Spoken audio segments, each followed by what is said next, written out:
बच्चों, आज हम आपकी पुस्तक सरस्वती मंथन मेरा अपना व्याकरण कक्षा 4 के पहले पाठ का अध्ययन करेंगे। हमारा पहला पाठ है भाषा और व्याकरण। भाषा और व्याकरण को अंग्रेजी में लैंग्वेज एंड ग्रामर कहते हैं।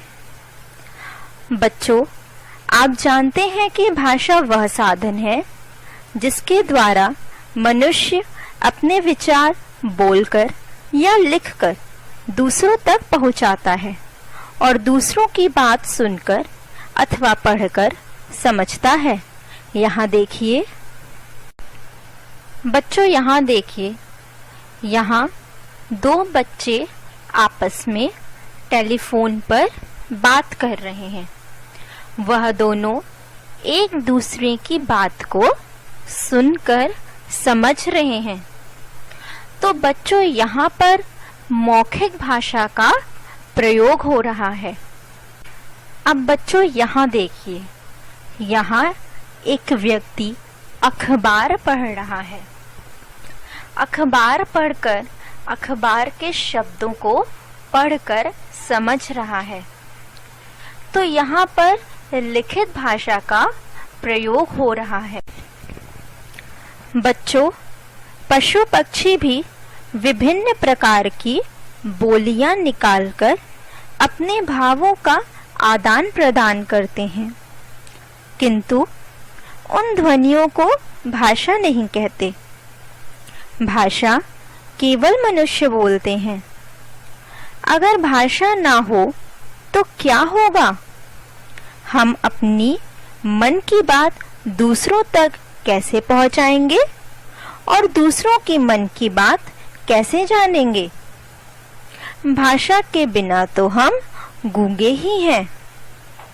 यानी हमारे जीवन में भाषा का बहुत महत्व है। बच्चों, ये तो आप जानते ही हैं कि भाषा के दो रूप होते हैं, मौखिक भाषा और लिखित भाषा। जब हम बोलकर और लिखकर अपने विचार प्रकट करते हैं तो इस प्रकार भाषा के दो रूप होते हैं, मौखिक भाषा और लिखित भाषा। मौखिक भाषा, मौखिक भाषा का वह रूप जिसे हम मुंह से बोलते हैं और कानों से सुनकर समझते हैं, उसे मौखिक भाषा कहते हैं।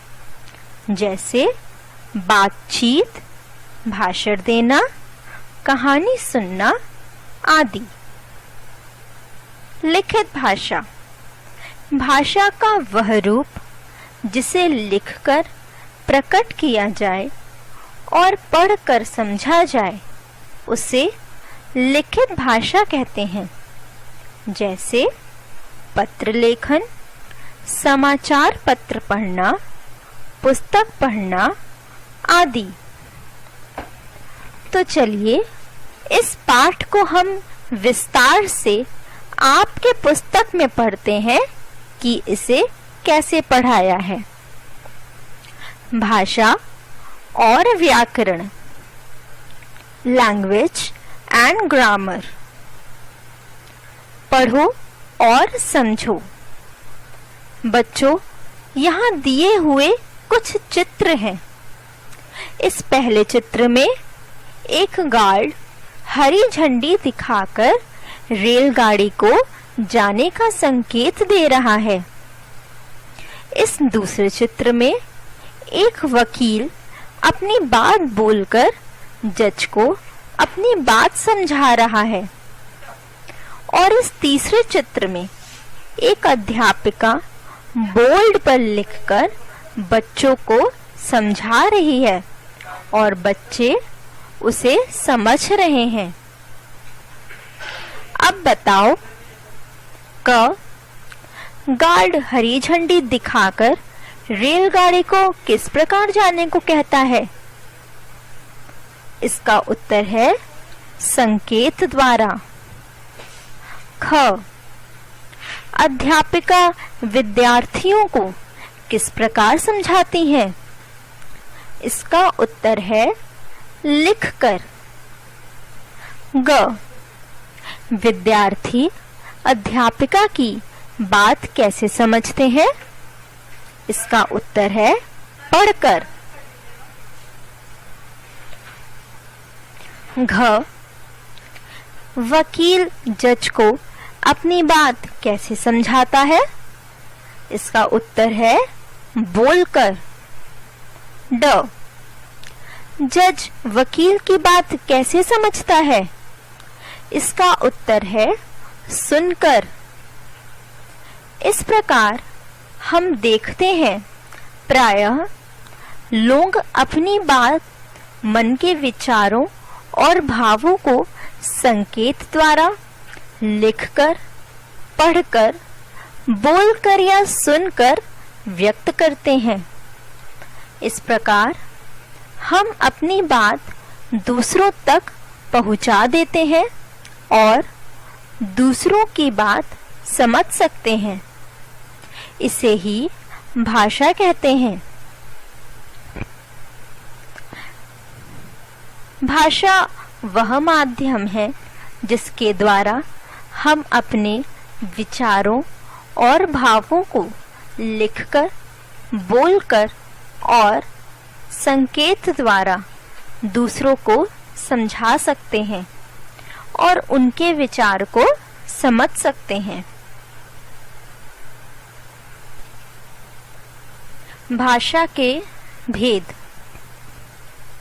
भाषा की परिभाषा को ध्यान में रखें तो यही निष्कर्ष निकलता है कि भाषा के 3 भेद हैं: लिखना, बोलना और संकेत करना।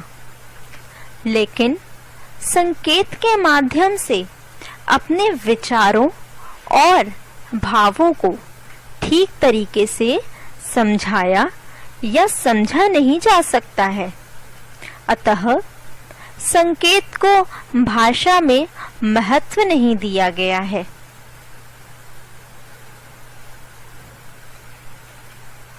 इस प्रकार भाषा के 2 प्रमुख भेद माने गए हैं। पहला मौखिक भाषा और दूसरा लिखित भाषा। क, मौखिक भाषा। बोलकर भावों और विचारों को प्रकट करने वाली भाषा मौखिक भाषा कहलाती है और दूसरा उसे सुनकर समझता है, जैसे बातचीत, वाद विवाद, कहानी सुनना आदि। ख, लिखित भाषा।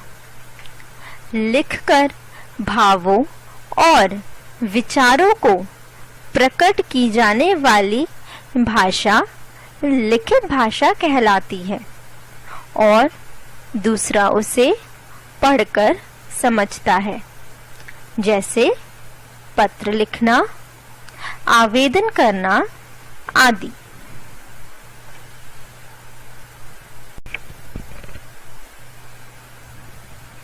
बच्चों, जैसे विश्व में अनेक तरह की भाषाएं बोली जाती हैं, उसी प्रकार भाषा में भी अनेक भाषाएं बोली जाती हैं। तो आइए पहले विश्व की भाषाएं देखते हैं। जैसे जापान में जापानी, रूस में रूसी, चीन में चीनी, इंग्लैंड में अंग्रेजी, फ्रांस में फ्रांसीसी, जर्मन, स्पेनिश, अरबी, फारसी संसार की कुछ अन्य भाषाएं हैं। अब हम अपने भारत की भाषाओं को पढ़ेंगे। हमारे देश में कई राज्य हैं और हर राज्य की अपनी अपनी भाषा है। जैसे कश्मीर में कश्मीरी, पंजाब की पंजाबी, गुजरात की गुजराती, बंगाल की बांग्ला आंध्र प्रदेश की तेलुगु, उड़ीसा की उड़िया, महाराष्ट्र की मराठी। हमारे देश की राजभाषा हिंदी है और अंग्रेजी अंतर्राष्ट्रीय भाषा है। 14 सितंबर 1939 के दिन हिंदी को भारत की राजभाषा घोषित किया गया था। यह दिन हम हिंदी दिवस के रूप में मनाते हैं। तो अब हम बच्चों विस्तार से आपकी पुस्तक में पढ़ते हैं कि इसे कैसे समझाया है। विश्व में अनेक तरह की भाषाएं बोली जाती हैं। उसी प्रकार भाषा में भी अनेक भाषाएं बोली जाती हैं। जैसे भारत की भाषाएं पंजाबी, हिंदी, उर्दू, असमिया और तमिल। विश्व की भाषाएं जापानी, अंग्रेजी, जर्मनी, चीनी, रूसी।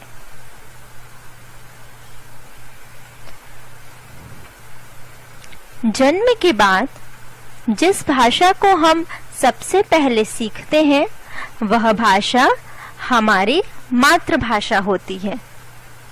प्रत्येक देश की अपनी राष्ट्रभाषा होती है। हमारे देश की राजभाषा हिंदी है। अंग्रेजी अंतर्राष्ट्रीय भाषा है। 14 सितंबर 1939 के दिन हिंदी को भारत की राजभाषा घोषित किया गया था। यह दिन हम हिंदी दिवस के रूप में मनाते हैं।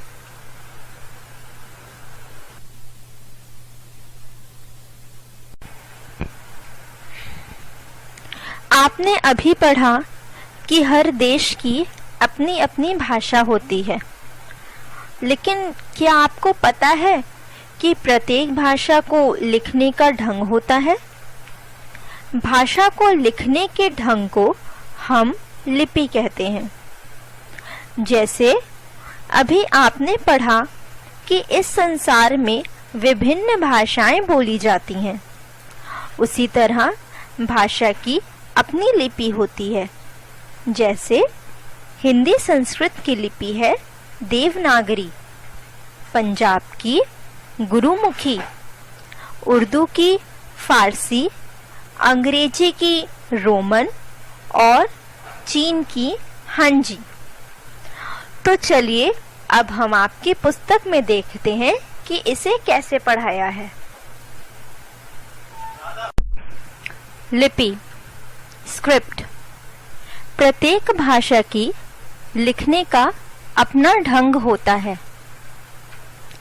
भाषा को लिखने के लिए जिन चिन्हों का प्रयोग किया जाता है उसे लिपि कहते हैं। हिंदी भाषा की लिपि देवनागरी लिपि कहलाती है। सभी यूरोपियन भाषाएं रोमन लिपि पर आधारित हैं।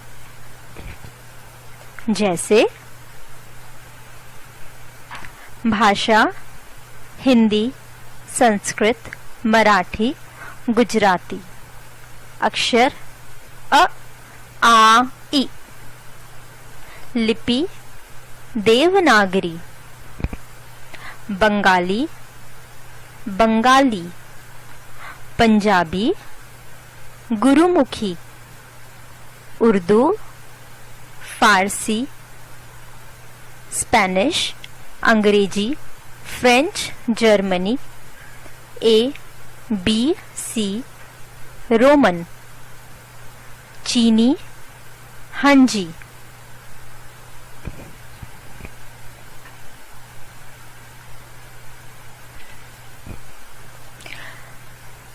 बच्चों, जिस तरह से प्रत्येक भाषा को लिखने के लिए अपना ढंग होता है, उसी तरह प्रत्येक भाषा को लिखने और बोलने के अपने नियम होते हैं। इन नियमों के पालन से भाषा को शुद्ध रूप से लिखा जा सकता है। किसी भाषा को शुद्ध बोलने, पढ़ने तथा लिखने के नियमों का ज्ञान हमें व्याकरण द्वारा होता है। बच्चों, व्याकरण का ज्ञान क्यों आवश्यक है? उदाहरण सुनिए। सुधा खाना खाता है। इस वाक्य में सुधा स्त्रीलिंग है और खाता है यह क्रिया है, लेकिन ये क्रिया अशुद्ध है क्योंकि यहाँ स्त्रीलिंग के लिए पुल्लिंग का प्रयोग किया गया है। इसका सही वाक्य होगा सुधा खाना खाती है। यहाँ वाक्य में भाषा के नियम का पालन किया गया, जिसके कारण वाक्य का अर्थ स्पष्ट हो गया। अब हम आपकी पुस्तक में पढ़ेंगे कि इसे किस तरह से समझाया है।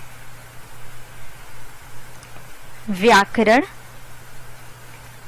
प्रत्येक भाषा को लिखने और बोलने के अपने नियम होते हैं। बगैर नियमों के पालन के भाषा को शुद्ध रूप से नहीं लिखा जा सकता। जैसे मैं, रोहन और मोहन पक्के मित्र हैं। यहाँ भाषा को लिखने या बोलने पर नियम का सही पालन नहीं हुआ है। अब यदि इसी वाक्य को ऐसे लिखें, मैं, रोहन और मोहन पक्के मित्र हैं। यहाँ वाक्य में भाषा के नियम का पालन किया गया, जिसके कारण वाक्य का अर्थ स्पष्ट हो गया। अतः सही नियमों की जानकारी व्याकरण से होती है। भाषा को शुद्ध रूप में लिखना, बोलना और पढ़ना सिखाने वाला शास्त्र व्याकरण कहलाता है। तो बच्चों, हमने क्या सीखा? हमने सीखा हम अपने विचारों और भावों को लिखकर, बोलकर प्रकट करते हैं। लिखकर या बोलकर विचारों को प्रकट करने का माध्यम भाषा कहलाता है। भाषा के दो भेद हैं, मौखिक और लिखित। विश्व में अनेक तरह की भाषाएं बोली जाती हैं। भारत में अनेक तरह की भाषाएं बोली जाती हैं। हिंदी हमारी राजभाषा है। अंग्रेजी अंतर्राष्ट्रीय भाषा है। भाषा के लिखने का ढंग लिपि कहलाता है। हिंदी भाषा की लिपि देवनागरी है। भाषा के शुद्ध रूप का ज्ञान कराने वाला शास्त्र व्याकरण कहलाता है।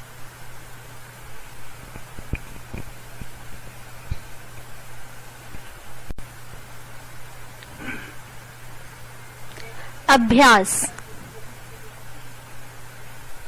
पाठ की समझ। पहला, नीचे दिए गए प्रश्नों के उत्तर लिखिए। क, भाषा किसे कहते हैं? बच्चों, आप अपने पाठ को दोहराएं और याद करें कि भाषा किसे कहते हैं और सोचकर इसका उत्तर लिखें। इसका उत्तर है, अपने विचार और भावों को लिखकर व बोलकर संकेतों द्वारा दूसरों तक पहुंचाना व दूसरों के विचार समझने का माध्यम भाषा कहलाता है। ख, मौखिक भाषा किसे कहते हैं? बच्चों, मौखिक भाषा क्या होती है? मैंने आपको पढ़ाया था कि जब हम किसी से बात करते हैं या फिर किसी से टेलीफोन पर बात करते हैं तो हम ये मौखिक भाषा का रूप होता है। इसका उत्तर है बोलकर भावों और विचारों को प्रकट करने वाली भाषा मौखिक भाषा कहलाती है और दूसरा उसे सुनकर समझता है। ग, भाषा के भेद बताओ। संकेत को भाषा क्यों नहीं माना गया है? बच्चों, आपने पढ़ा है कि भाषा के कितने भेद होते हैं। जब हम सुनकर किसी की बात सुनते हैं तो वह मौखिक भाषा होती है और जब हम लोग लिखकर किसी की बात को समझते हैं तो वह लिखित भाषा होती है। तो इस तरह से भाषा के दो भेद हैं, मौखिक भाषा और लिखित भाषा। संकेत को भाषा क्यों नहीं माना गया है? इसका एक कारण है, क्योंकि संकेत द्वारा ना तो हम किसी की बात को समझ सकते हैं ना हम किसी की बात को समझा सकते हैं। इस वजह से संकेत को भाषा नहीं माना गया है। इसका पूर्ण उत्तर होगा, भाषा के दो भेद हैं, मौखिक भाषा और लिखित भाषा।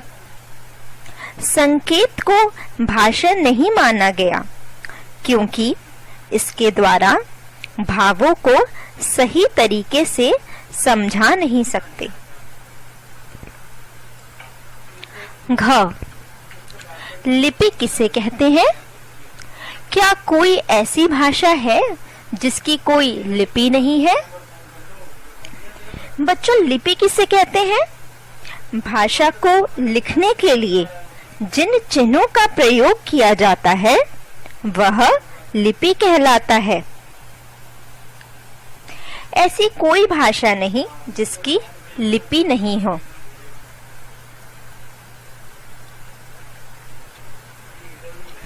भाषा की समझ। दूसरा, नीचे दिए अशुद्ध वाक्यों को शुद्ध करके लिखिए। अशुद्ध वाक्य। क, वह बहुत अच्छा गाता हूँ। बच्चों, यह वाक्य अशुद्ध है। इसका शुद्ध वाक्य है, वह बहुत अच्छा गाता है। ख, हिंदी हमारे देश की राष्ट्रभाषा हो। इसका शुद्ध वाक्य होगा, हिंदी हमारे देश की राष्ट्रभाषा है। गा, तुमको कहाँ जाना है? इसका शुद्ध वाक्य होगा, तुम्हें कहाँ जाना है। घ, शरबत मीठी है। इसका शुद्ध वाक्य होगा, शरबत मीठा है। ड, मैं गीता और गगन जा रही है। इसका शुद्ध वाक्य होगा, मैं गीता और गगन जा रहे हैं। च मैं चाय पिया।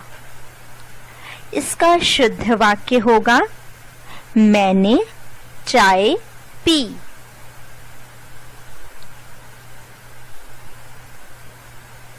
भाषा की परख।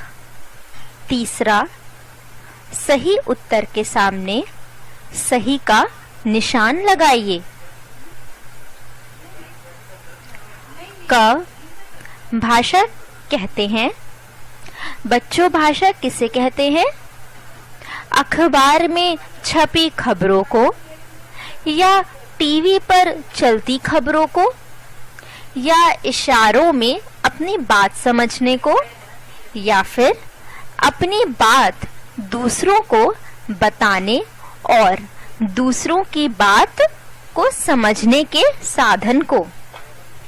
बच्चों, भाषा उसे कहते हैं जब हम अपनी बात दूसरों को बताने और दूसरों की बात समझने के साधन को। इसी पर आप सही का निशान लगाएंगे। ख भाषा के रूप हैं। बच्चों, भाषा के कितने रूप हैं?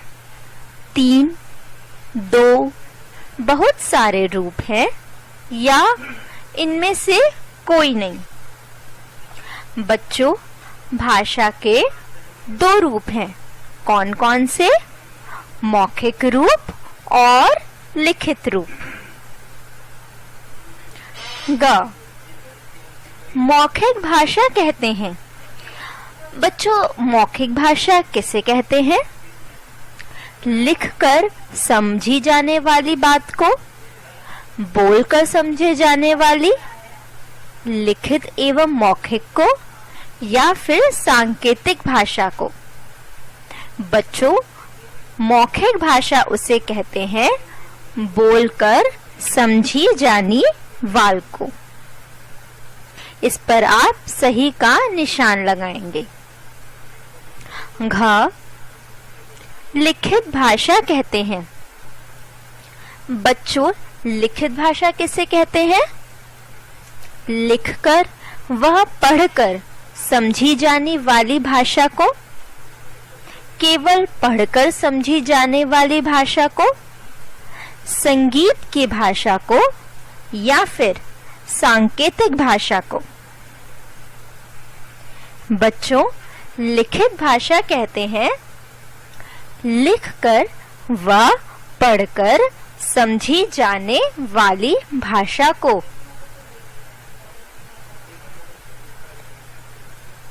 चौथा, नीचे दिए गए वाक्यों के सामने सही या गलत का निशान लगाइए। का हिंदी भाषा की लिपि रोमन है। क्या बच्चों, हिंदी भाषा की लिपि रोमन है? नहीं, यह वाक्य गलत है। हिंदी भाषा की लिपि देवनागरी है।